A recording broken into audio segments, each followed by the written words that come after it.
대한민국의 모순이나 감추어진 이런 상황들을 전 세계에 다 지금 맹경알같이 유리알같이 다 지금 드러내서 새로운 어떤 전환점이 되는 계기인가 이런 식의 생각이 들어서 오늘 멘토님은 한강 작가에 대해서 어떤 생각을 하고 계시는가 좀 멘토님 입장에서 어떤지 궁금해서 문의드리고 있다.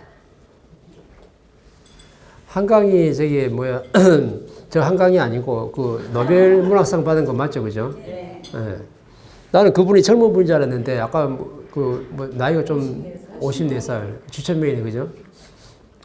그러면 지금 한강의 그 작품은 왜 지금 노벨 문학상을 받았냐면 답은 먼저 주고 제가 좀 풀어드릴게요. 대한민국을 지금 알려야 돼요. 홍보해야 돼. 대한민국을 지금 홍보하기 위해서는 뭐냐면 뭔가를 갖다 인물을 딱 나거든요. 그 인물이 바로 뭐냐면 지금 한강이라는 인물이에요. 노벨 문학상 맞죠? 받은 그 한강 작가. 그러면은 일단 자연히 이치로 풀어보는 답은 뭐냐면 일단은 그 한강이라는 작품을 만들어 가지고 대한민국을 전부 다 인류에 전부 다 홍보를 하기 위해서 전부 다 만들어낸 환경이에요. 이렇게 가져가시면 돼. 요거 답을 딱 가져가시고 그 다음을 좀 풀어드리면 그러면 지금 뭘 여러분들이 좀 아셔야 되냐면 요걸 가지고 요걸 그대로 받아들이면 안 되는 거예요. 멘토로 지금 자연의 법칙을 좀 풀어줬지만 요걸 가지고 저 한강의 저 작품이 뭐냐면 노벨 문학상 받은 것처럼 저게 좀 더 예술 작품이 맞냐 아니라는 거죠. 저게 예술 작품이 맞냐 아니냐를 갖다 전부 다 연구해서 전부 다 같이 풀어나가는 거야. 그럼 예술 작품이 아니면 뭡니까? 과거에 살아갔던 모든 예술가 철학자들은요 전부 다 예술가가 되기 위해서 전부 다 뭐냐면 발전 중에 있었어요.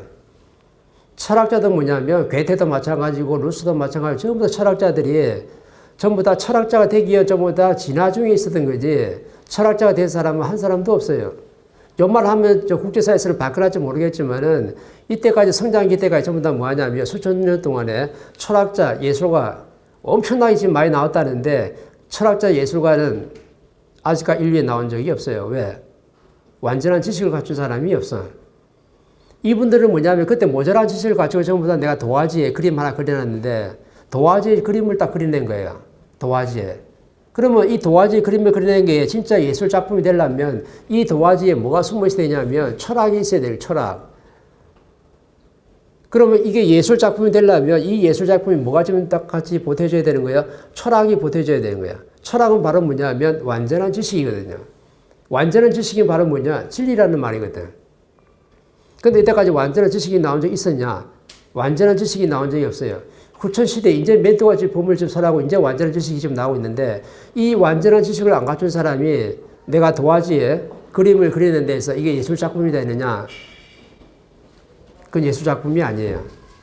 그냥 종이 쪼가리다가 그냥 물감으로 그냥 그림을 그리는 게 바로 뭐 미켈란젤로 이런 작품들이에요. 그러면 내가 그림을 갖다 물감을 배합해서 소질이 있다 보니까 그냥 잘 그려낸 거지 이게 예술 작품이 될 수 있는 게 아니에요. 그냥 그림이지, 그림. 그러면 예술 작품이 바로 뭡니까? 이 자연을 알아야 돼요. 자연이 바로 뭐냐면 자연 속에 인간도 있고 인생도 있고 신도 있고 전부 다 우주 별도 있고 오만 개 다 있어요. 그러면 이걸 갖다가 자연에 대고 네가 전부 다 일성을 다 할 수 있어야 돼요. 한마디 한마디 전부 다 풀어낼 때 이게 바로 뭐냐면 예술이 되는 거예요.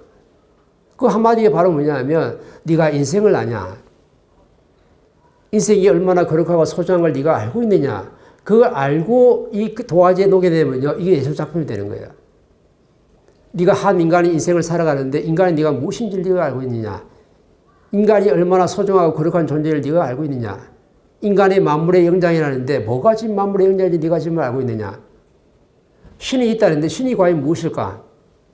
신을 이 자연에 전부 다 녹여서 한마디 한마디 전부 다 풀어낼 수 있는 사람이 바로 뭐냐 하면 예술 작품을 전부 다 만들 수 있는 사람이에요. 그럼 이 지상이 있는데 이 지상이 얼마나 네가 소중한 줄 알고 있느냐. 이 지구에서 인간이 살아가는데 이 지구가 전부 다 얼마나 소중한 보금자리인지 네가 지금 깨닫고 알고 있느냐. 그래서 네가 인간으로서 이 지상이 전부 다 살아가고 있는 줄 네가 알고 있느냐라고 물어보는 거예요. 이걸 자연에 전부 다 한마디 한마디 전부 다 풀어낼 때 우리는 철학을 하고 있는 거거든요. 이 철학이 예술에 전부 다 보태어질 때 이 사람이 쓰는 글이다는 거예요. 그 한강에 그 작가가 글을 썼다는데 이 사람의 작품 속에서 인간의 소중함이 있나요?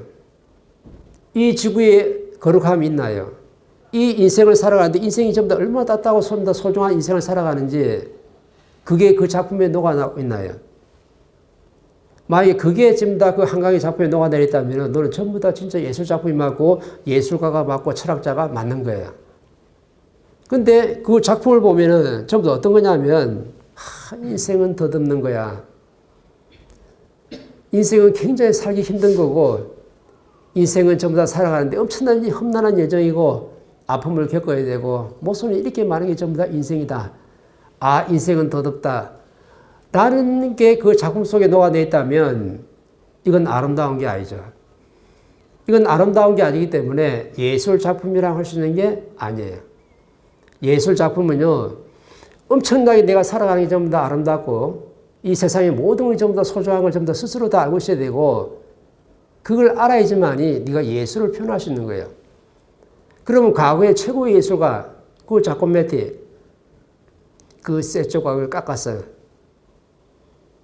뼈마디를 만들어냈는데 왜 자코메티가 그 쇠 조각을 깎아가지고 그 쌍쌍한 뼈를 갖다가 만들어냈을까요? 그게 인간의 모습은 아니잖아. 왜 그러냐면 인간이 무엇인지 도통 모르겠다. 인생을 살아가는데 삶과 죽음이 있는데 이 삶과 죽음을 아무리 내가 알고자 해도 이해가 안 된다. 하나님이 전부 다 인간을 전부 다 태어나게 만들 때는 언제고 또 저 전쟁 속에서 많은 사람이 죽어가면서 저 어려움을 겪는 건 또 뭔가? 그러면 왜 태어났고 왜 죽었단 말인가? 그럼 죽으면 어디로 가나? 이걸 자코메티가 끊임없이 전부 다 고민했던 거예요. 그럼 이분은 인생을 알까요? 인간이 무엇인지 알까요? 신이 무엇인지를 몰라요. 이 지구가 얼마나 좀 더 아름다운 보금자리도 몰라. 그냥 인생은 덧없다 하고 삶과 죽음에 대해서 고민하다가 비참하게 전부 다 생을 다 마감하는 게 예술가들이에요. 그럼 옛날 음악가도 마찬가지죠. 그렇게 감미롭고 펑펑 튀는 음악을 다 치다가 피아노 건반 전부 다 아주 아름다운 멜로디가 흐르다가 이때는 이렇게 했는데 나중에 시간이 지나면서 전부 다 뭐냐면 아주 우울하고 ቁ꾸런 전부 다 멜로디를 전부 다 변해버리잖아요. 왜? 처음에는 이 예술이 너무 좋았거든요. 이게 맞는 줄 알았어요. 그런데 내가 예술 작품을 하면서 만나는 많은 사람들이 전부 다 만나서 전부 다 사람들하고 부딪히다 보니까 너무 힘들고 깝깝한 거예요. 그럼 너무 힘들고 깝깝하다 보니까 인생이 무엇이지? 사람이 무엇이지? 이거에 대해서 엄청나게 전부 다 고뇌하고 전부 다 고민했던 거죠. 이렇게 해서 작품을 만들어냈는데 그게 아름다운 작품이 나올까요? 예술 작품은요, 엄청나게 전부 다 아름다워야 돼요.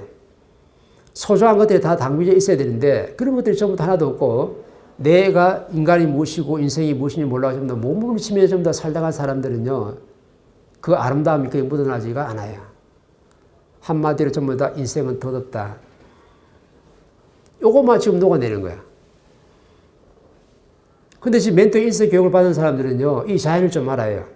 아, 인생이 뭔 줄 알아. 아, 인생은 뭐냐면 사람으로 전부 다 바르게 살아가는 법을 갖다가 인생이라는데 이 인생을 내가 멋지게 살아갔을 때 사람들한테 존경을 받고 내가 신으로 떠나기 전에 마지막 일생을 받아온 사람들이 이 세상이 전부 다 마지막 작품, 이 예술 작품을 전부 다 남기고 신으로 전부 다 돌아가는 걸 얘기하는 거죠. 이게 바로 인생이에요. 근데 그 인간이 이 지구에 왔는데 왜 지구에 왔을까?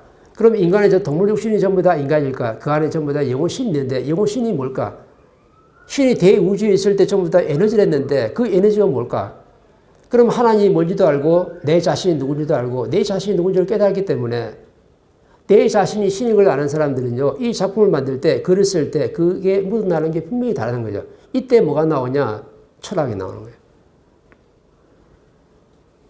인생의 아름다움을 노래할 때, 너의 인생을 노래할 때, 너의 인생을 노래하는 게 바로 철학이에요. 너의 인생을 갖다가 꿀꿀하게 노래하느냐, 아주 아름답게 노래하느냐에 따라가지고 너의 철학과 너의 예술이 나오게끔 되어 있거든. 홍익인가 지도자들은요, 이 땅에 왔어요. 최고의 신들이 내렸었어요. 최고의 신들이 2차 세계대전 이후에 인류의 모든 지식을 다 가지고 성장해가지고 최고의 전부 다 지식을 갖춘 지식이 됐어요. 이 사람들이 만들어낸 작품이 분명히 달라진다 이거지. 미켈란젤로의 작품이 이렇고 피카소의 작품이 이렇고 자코메티의 작품이 이렇고 모든 걸 전부 다 이렇게 받들어서 모시면서 프랑스 가면 많잖아요. 루브르 박물관. 이 모든 작품을 네가 받들어 모시면 홍인과 지도자에서 최고의 지식을 갖춘 너희들의 작품은 어디냐 이 말이죠. 그 작품들을 과거에 전부 다 예술과 철학자라는 사람들이 전부 다 이렇게 전부 다 헤매면서 비참한 인생을 살다갔으니까 그 모든 정보가 전부 다 너희들한테 다 들어오지 않았느냐. 다 들어왔으면 이걸 뭐 하는 거예요? 이걸 가지고 예술이 무엇인지 또 철학이 무엇인지 전부 다 만져가지고 세상을 전부 다 이롭게 해야지만이 인류가 깨어나고 옛날에 예술과 철학자로 살아간 그 영혼 신들이 전부 다 깨어나고 이 우주가 전부 다 깨어나게끔 되어 있는 거죠. 깨어나게 만드는 그 역사적 사명을 또 이 땅에 태어난 사람들이 예술과 철학자들의 작품이 이렇게 대단하다고 피카소의 작품이 이렇게 대단하다고 돈을 갖다가 수천억을 전부 다 쳐가면서 전부 다 이렇게 받들어 모시고 있는데 헤매면서 인생을 살아가면서 만든 작품을 대단하다고 높이 받들면은 최고의 지식을 갖춘 홍인과 지도자 너희들의 예술 작품은 어디냐 이거죠.